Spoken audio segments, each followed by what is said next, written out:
Hello everybody, నేను ర్యాండమ్గా ఒక వంకాయ మెంతి కూర రెసిపీ చూసాను. నాకు అది చాలా బాగా నచ్చింది. నేను మా మమ్మీకి చేయమని అడిగాను. రెసిపీ ఏంటో చూసేయండి. ముందుగా కడాయిలో ఆయిల్ వేసుకొని వంకాయలు అందులో ఉడికించాలి. మంచిగా పచ్చివాసన పోయే వరకు ఉడికించుకోవాలి. మంచిగా ఉడికిన తర్వాత పక్కన ప్లేట్లో తీసి పెట్టేసుకోవాలి. తర్వాత ఫ్రెష్గా వాష్ చేసిన మెంతం కూర, కొత్తిమీర ఆయిల్లో ఫ్రై చేసుకోవాలి. పచ్చివాసన పోయే వరకు ఫ్రై చేసుకోవాలి.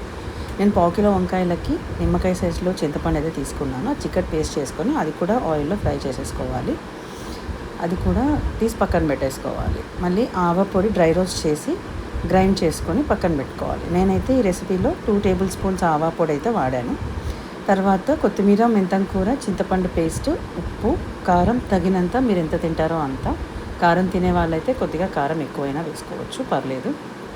అవన్నీ వేసి గ్రైండ్ చేసేసుకోవాలి.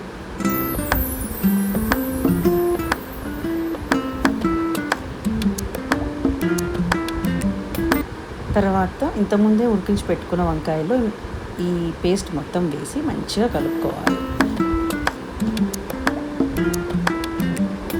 తర్వాత మళ్ళీ కడాయిలో ఆయిల్ తీసుకొని ఒక ఎల్లిగడ్డ మొత్తం పచ్చపచ్చగా గ్రైండ్ చేసుకొని ఆవాలు, జీలకర్ర, ఎండుమిర్చి వేసుకొని ఈ పేస్ట్ మొత్తం మనం ఆ కడాయిలో వేసేసుకుంటే వంకాయ మెంతి కూర రెడీ.